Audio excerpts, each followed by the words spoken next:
everybody, and welcome back to the Sideline Eye podcast.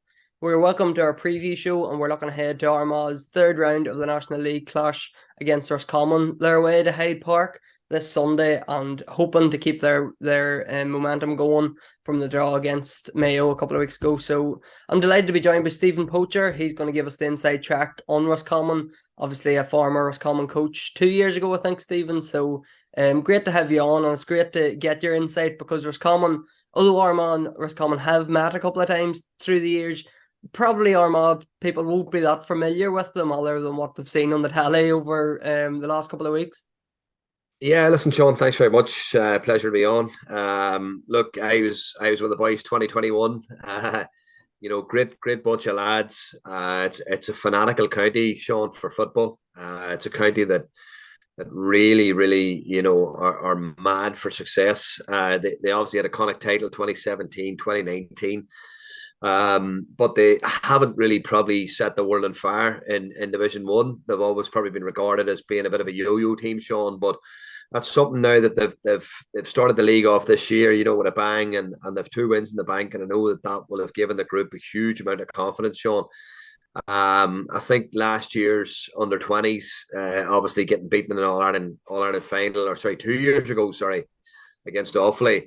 A lot of those lads have now come to the fore, and a lot of those lads have now been added to the panel.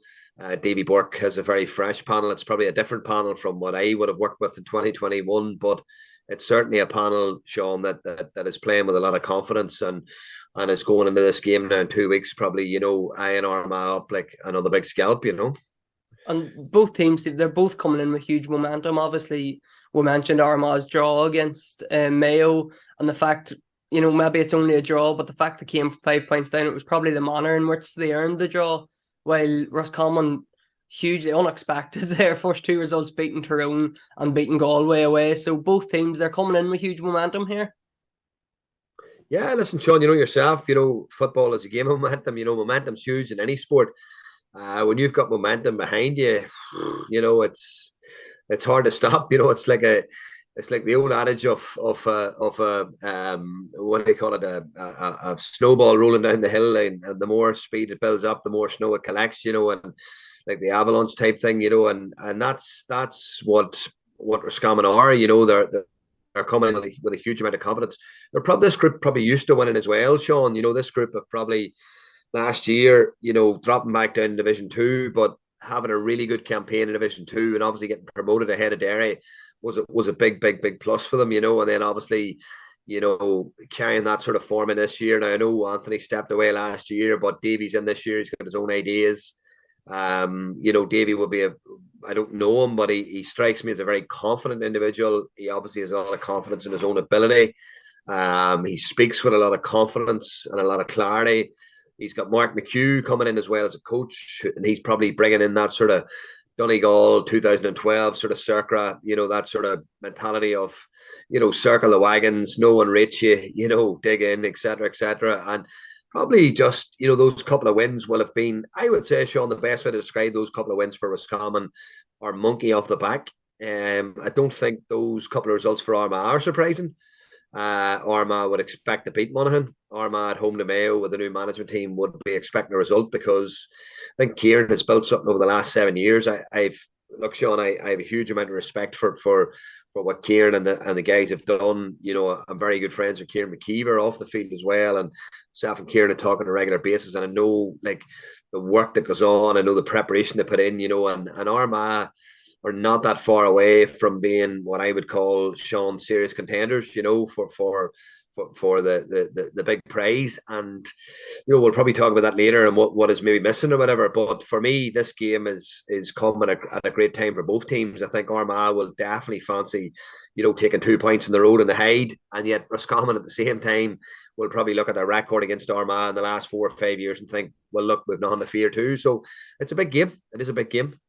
I suppose that does lead me into the next point, Stephen, is where does the winner go from here? Because Roscommon win, they're 6 points, 3 wins from 3, top of the table. Armagh win, they'll go to 5 points, still unbeaten, on top of the table. So does the winner start looking at a league title here? Or not a league title, a league final, sorry, because with Kerry under strength for the next couple of weeks, hopefully until after they play Armagh anyway, we'll not see David Clifford.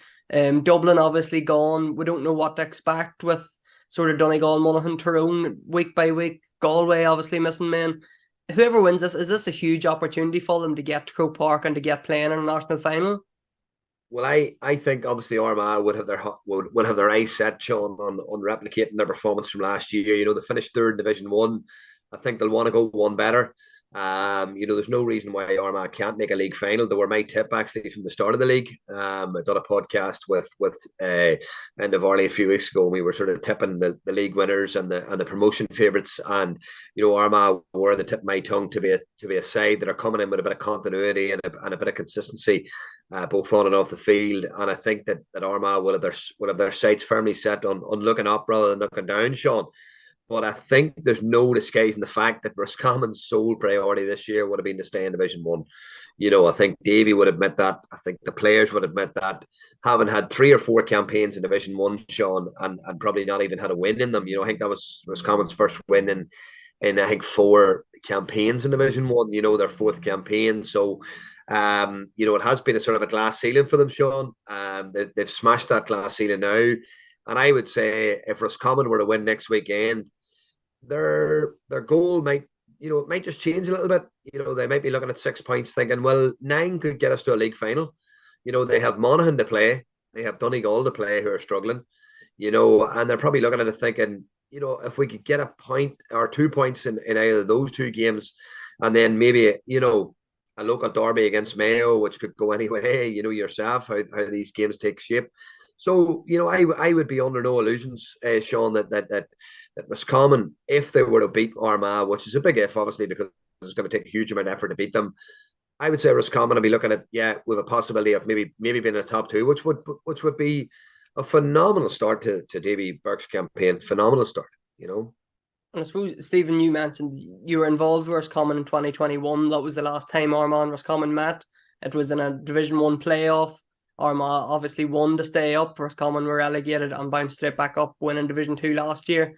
From memory, and you probably remember it better than I did, I think Roscommon were on top early on. The water break come in.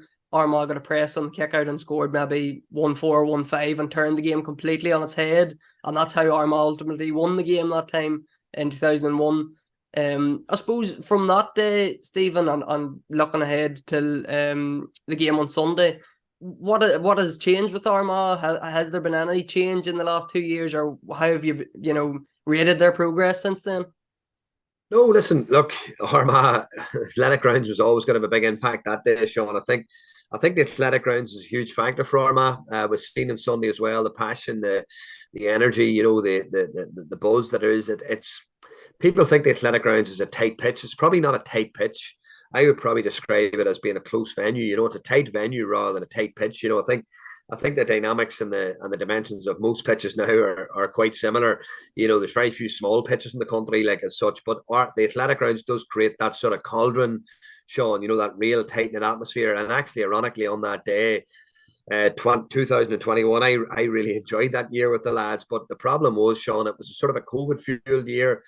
It was a very limited preparation time. There was no supporters at the games. There was actually 1,500 people allowed to be at the game. Now, I would probably query, I would say 300 or 400 Tudor Armagh now probably snuck in that day.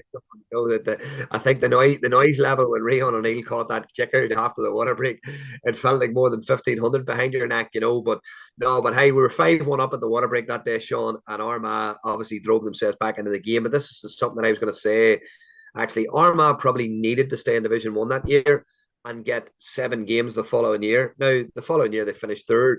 If Roscommon had been able to stay in Division 1 and have those 7 extra games in Division 1 the following year, it would have brought that group on. You know, it probably would have brought some of those under-20s through as well and give them a bit more experience. But obviously, maybe Division 2 helped Roscommon too, from a point of view being that it allowed them to blood a few lads last year and give a few of those lads, you know, Keith Doyle and some of those lads that are coming to the fore this year, allowed them to get a wee bit of game time, maybe Sean, at a lesser level where mistakes weren't punished as much, because Division 1 is a very grueling league. You know, it's a very punishing league. You make mistakes, you get punished. But so I do believe that, it was a junction for both teams, and I do believe that's massively kicked Armagh on, Sean. Armagh, probably people looking in from the outside are probably quite critical at times. Probably Armagh people as well of their championship campaign, particularly their Ulster championship campaigns. But I think, Sean, a really true measure of progress is where a team has come from in the league, and where their league status is. So, for example, when Kieran obviously took Armagh, they were struggling in Division 3. I think after the first 2 or 3 games in his tenure, they were bottom of Division 3, and then the following year they got promoted. And it was a long road back to Division 1. And now Armagh are probably seen, Sean, as being an established Division 1 team, and people probably have a short memory, and people probably don't realise how recent it was that Armagh were in Division 3. But one thing, Sean, that they probably have done, me looking in from the outside, is I think Armagh have maximised their resources, okay? And what I mean by that is I don't think Armagh club football is particularly strong, and I'll probably get shot for saying that by a lot of Armagh people, but I just know from watching the down leagues, and I know from watching, playing challenge games against Armagh club sides. It's no disrespect to Armagh club sides. I just feel the down leagues are at a much higher standard than Armagh leagues. And it makes me actually appreciate probably more the job that Kieran and the boys have done, Sean. I think they've got the best players. Well, definitely the players who want to play for Armagh. Armagh is not a squad over the last number of years, Sean, where you've seen 4 or 5 boys leaving, aka like Tyrone or Dublin or anything. They seem to keep a very, very continuity and a very tight cohesion about their squad. Even Brendan Donaghy retiring there before Christmas, and you've seen the pictures and the tributes on social media. The boys obviously had a night out. You could see it from social media and stuff. Like, all those wee things are very, very identifiable and very visible, for an outsider, Sean, to see a very tight-knit group like that. But I think one thing that's evolved over the last few years with them, obviously, is their goalkeeper. Yeah. Very first and foremost. Ethan Rafferty has obviously brought another string to their bow. I'm torn over the fly keeper, right? I think everybody is just. I think the fly keeper can cause you more trouble than what it's worth at times, right? I think there's a time and place to get you out of defence or whatever. I think when he's coming up the field, I'm not talking about Ethan here, by the way. I'm talking about a fly keeper in general. I think when he's coming up into the forward line and he's crowding space, and like a fly keeper coming out, now Ethan's probably different to most because he's such a good outfield player as well, but a lot of these fly keepers won't have played outfield at a highest level, Sean, and you're probably looking at them maybe crowding space or not making the right runs. So, but I do feel their goalkeeping situations has evolved. Their forward line, obviously the introduction of Turbo and Tiernan Kelly and these guys, impact men. Well, they actually started on Sunday, but impact men over the last couple of years. You've got the Rolls Royces, like the likes of Rian O'Neill. Rory Grugan's been in the road for a long time, Sean. I think what is probably holding them slightly back at the minute is their midfield. Now on Sunday, it was Conor Mackin, who I think is a brilliant defender. Brave, tough defender. Very, very brave, very, very ballsy. He was obviously lined out in the middle of the field with Stephen Campbell. I don't think that's a combo that's going to get you success. Okay, and that's no disrespect to the two boys. I don't think that's where those two players are going to maximise their performances from. I think the loss of obviously Ben Creeley from last year, Stephen Sheridan, the likes of Kieran Mackin, who's only a young lad as well, but had a fantastic impact last year. I think those options, coming back into the team will definitely help them, Sean, over the next number of weeks. But I do feel for me, the biggest part that they've probably progressed in is their game management, as well. I think they've managed games a bit better than they had done in the past, Sean, particularly when they were in Division 2. I think Armagh have become a wee bit better at managing games. But look, there's still that sort of what I would call a bit of madness in them as well. The Sunday as well, they probably lost their way. But I just felt, Sean, the only thing that let Mayo back into the game on Sunday past was just Armagh's kickouts going astray for maybe a 15, 20-minute period. And I think if they can nail that, Sean, if they can nail that, I don't think Armagh are too far away from being a really good contender, Well, that midfield area, Stephen, we had spoke about it prior to the Mayo game, and obviously we listed the men that Armagh are missing in that area, and now Grimley's only coming back from injury. You maybe you're forced to take Rian out into the midfield, and obviously losing his forward potential as well. But I suppose give us a sense of Roscommon's midfield. How do they shape up? Are they big and physical like Mayo, or how are they lining up? Oh, it's not a hugely physical team, actually. In fact, Roscommon have probably lost a lot of size over the last number of years. Ultan Harney's obviously gone for the year. Ultan, I would have seen Ultan as being a bit of a heartbeat of the team, a real warrior, proper competitor. But big Taj O'Rourke's in the middle of the field now this year, along with Keith Doyle, two young lads. Taj, a lovely fella, probably came in and played a bit when we were there as well. Keith's only coming onto the team this last number of years. So the middle of the field will be a very similar sort of midfield battle, Sean. They're not coming up against a Brian Menton or a Brian Fenton or a wily old fox like Big Cohen or whatever from the weekend there. They're not going to be coming up against someone of that experience or even someone like a Paul Conroy of Galway, for example. They're not coming up against someone of that experience and caliber. But big change for Roscommon this weekend will be the goalkeeper. Young lad Connor Carroll in nets, playing with a lot of confidence. Not afraid to try kickouts, take chances on kickouts. Big Colm Lavin was ever present in the middle of the goals or whatever for a long time, and obviously Colm has lost his place now to Connor Carroll, and that's a big change. The defence is very, very similar, Sean. You still have the likes of Connor Hussey, Connor Daly, Niall Daly, Stacky's still there. Brian Stack's there as well. Brian's a brilliant defender. Brian's playing centre half back. He played full back the year we were there. Up front, the household names, the Smiths, the Murders, and Andoni, two great lads, Damard and Kieran, again, two fabulous footballers. But I think the biggest impact for Roscommon this year, Sean, has been their bench. I think with myself and Anthony were there, we had a lot of injuries. Cal Hennigan, who was man of the match in the Sigerson final last year, Cal tore his quad the week before we were due to play the National League, and that National League in 21 was only 3 games, you see. So if you got an injury, you were more or less missed the whole league, And Cal unfortunately missed the whole league. Ultan missed the whole league. Donny was carrying a bit of an injury getting into the league as well. But now they can call upon the likes of Dara Craig, Ben O'Carroll, who's become a fabulous footballer, one to watch for the future, Sean. Richie Hughes. Richie was there when we were there. Richie's coming off the bench, making an impact. He had a great impact against Tyrone. He had another brilliant impact the weekend there against Galway. Actually kicked the winning score. Richie's a very versatile player. He can play around the middle, half back line, half forward line. So there is a fair degree of strength and depth there. And I think one of the biggest things, Sean, that Davy has now is that he can hold back the likes of Kieran Murtagh. He held back Enda. He held back Donny on the first day. These boys coming into a game when the game's stretched are going to have a serious impact. So it's probably just trying to find that balance for Roscommon at the minute, Sean, between who their starting 15 are and who their impact subs are. Because any team, realistically, that's been successful over the last number of years has to have a strong bench. That's the reality, And I suppose, Stephen, I said at the start, maybe Armagh people aren't that familiar with Roscommon, but obviously you know the forward potential that they have. You named them, the Murtaghs and the Smith, Connor Cox. But I suppose talk to us a bit about Ben O'Carroll, because he's sort of caught the headlines the last 2 weeks again I think he got the goal against Tyrone, and then he came off the bench last week against Galway and got 2 points. So he's obviously another up and coming star that's trying to get into that forward line. Yeah, look, Ben's come through. Or they say the thing of it is, though, it's probably not a shock though, Sean, to see these lads coming through, because some of them I get a lot of lessons in Roscommon, a lot of really good lessons. Particularly one of them was their structures, their underage structures. I look at how they do the business, and then I look at how we do our business here, and there's a huge difference in it. There's a real longevity in how Roscommon are planning and thinking about the future.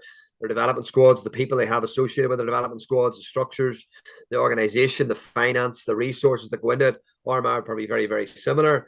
Padraig Mitchell and those guys who are behind the scenes there in Roscommon are doing a fantastic amount of work, Sean. So the whole idea in Roscommon was, speaking of Brian Carroll, the chairman, about this, for Roscommon to dine at the top table, as they would call it. They probably need a conveyor belt of 3 or 4 Ben O'Carrolls coming through every other year. Yeah. To keep that freshness, keep it coming through. Dara Craig's another lad who's probably worth noting as well, Sean. Not just Ben, but Dara Craig. He's the clubmate of Enda and Donny's from the Boyle Club in Roscommon as well, who were beaten in the championship final this year. Dara's another fabulous footballer. And I'll tell you probably what's helped Davy Burke. Davy took a gig with I think it was Maynooth University in the Sigerson Cup this year. So when you're involved in the Sigerson Cup, it's a bit like myself involved in schools football, Sean. You sort of get to know a lot of the younger lads in the county. So there's probably very few players in my own county here, for example, that I haven't seen playing schools football, at some stage over the last 20 years, and it's probably the same with Sigerson Cup football. Anybody of any note is probably playing Sigerson Cup football nowadays. And most young lads now go to university, even if it is to do a degree of some capacity, whether that degree is of any note or not. But they like to go to uni and experience the uni life and play a bit of Sigerson and stuff like that. So his experience at Sigerson as well has probably allowed him to get to know these younger lads, Sean, which is vital too as well. Because, and listen, they need a chance. Colin Walsh came on a sub at the weekend as well. Big Collins, a full back in that under-20 team from 2 years ago. Big, strong, physical lad. And that's one thing actually about the likes of Ben and Dara and Colin and Keith and these boys that have come through for Roscommon. Physically, they're ready. And that's a big thing. That's a big thing, Sean. Physically, they're ready. And on Armagh, Stephen, we spoke a bit about Roscommon's forwards. Obviously, Armagh like to think that they have a really good forward line, and Billy Joe Podden was on a couple of weeks ago, and he made the case that with a full team, Armagh arguably could argue that they're the best six forwards in the country. Now, I don't know how everybody else feels about that outside of Armagh, but I suppose looking at the form of Andrew Murden and Conor Turbert from the Mayo game, it just gives you the sense that maybe you can take Rian O'Neill out into the middle and leave the likes of Murden, Turbo, Roy Grugan up there. And, it's not as much of a loss taking Rian out when you have such potential up there. Well, look, personally, Sean, I'm in no position to tell Armagh how to go about their business. But like for me, Rian O'Neill in a forward line is going to attract a lot more attention than Rian O'Neill in the middle of the field. Middle of the field is going to be a lot easier marked. He's further from goal. He doesn't really possess the same threat out there. In my honest opinion, it's Rob and Peter to feed Paul type thing. I know you're struggling around the middle at the minute, but for me, Rian O'Neill to go into that forward line, what that's going to do, for example, Sean, it's going to take one of the key defenders it's going to take Patrick O'Hara, in Mayo, for example, to pick up Rian O'Neill inside, and all of a sudden then that may leave maybe a lesser light on Andrew Murnan or a Conor Turbot or whatever, or a Rory Grugan, and look, Armagh have still a bit of industry in their forward line as well. The likes of Jamar Hall puts in a bit of a shift as well and does a lot of really, really crafty work from behind the ball, But look, player for player, if Armagh had obviously, everyone available, I would probably go as far as saying, Sean, I would say that Rian O'Neill would cause much more havoc and much more destruction inside than he would maybe probably further out the field. And again, it probably causes panic in teams as well. Like funny, I had this conversation with someone as well. The winning goal in the Down Antrim game the other night came from a long direct ball from Pierce Laverty under the stands, a sort of a Pearson angle ball. Now, it wasn't part of the way Down would play. Down would play a lot of short football, but it was sort of a panicky ball that went in towards the end, chasing the game. But that ball causes havoc now because so many defenders now are coached on, slow play. The ball's been moved from left to right. It's, I was in RD and Sunday watching Louth and Derry, and a lot of the attacks were slow, methodical, slow plays. But the irony is that Derry's winning goal came from a long ball that was played in the edge of the square and broke the Niall Toner who stuck it in the net. Down's winning goal the other night came from a long ball. Armagh's possibly the winning goal that could have came later on came from a long ball in. I think, was it Murnion that got he got the touch? Went out for a 45. So that if that goes into the net, it's game over. It's 116 and not 17, and it's game over. So that early direct ball that Armagh have been renowned for is actually causing a serious amount of panic. And when you've Rian O'Neill inside, all of a sudden your options become tenfold then, Sean, And Stephen, I suppose Armagh have two back-to-back away games now, obviously going to Roscommon this week, Kerry the following week. It's probably tough for Armagh fans with two big journeys in 2 weeks. I would say the majority of them, if they have to pick one, they're going to go to Chile and go to the Kerry game and get a weekend out of it. The home advantage for Roscommon and the fact that maybe Armagh don't bring as much support as they've been renowned for, is that a big advantage for Roscommon, do you think?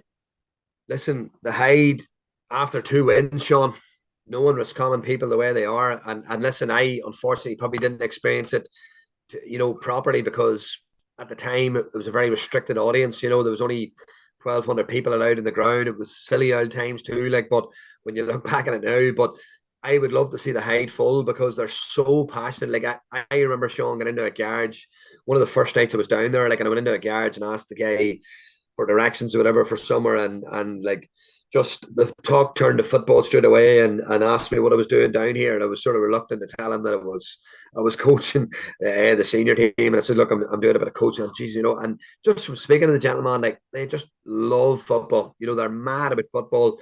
They're real passionate football county. And they have broke that glass ceiling in Connacht, but they've never really pushed on in Division 1. It's their first victory in 5 years, first time they beat Tyrone in over 20 years.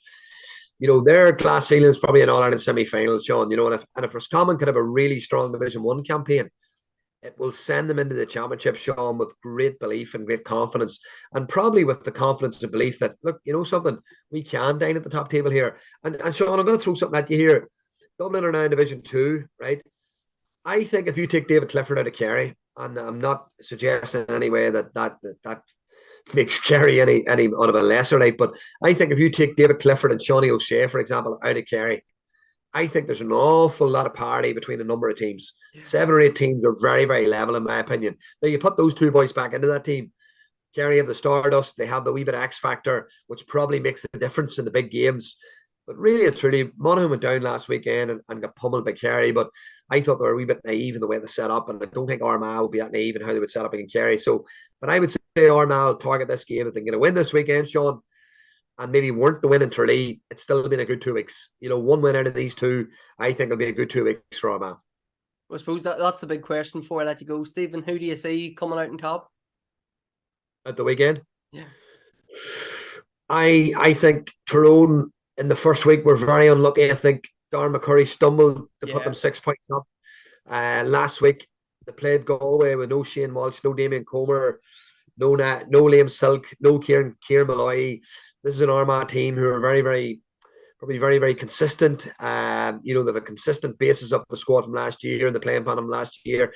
I just think this weekend will probably Armagh's just greater experience in this level and playing at the highest level as well will probably just edge it for me, Sean. I hope you're right, Stephen. We'll hopefully be back then on Monday, and we'll be reviewing the game and hopefully another Armagh victory, and then we'll be looking forward, of course, to the Kerry game coming up the following Sunday. Stephen, great to get you on, great to hear your thoughts, and I really appreciate it. Thank you. Thank you, Sean. Thank you.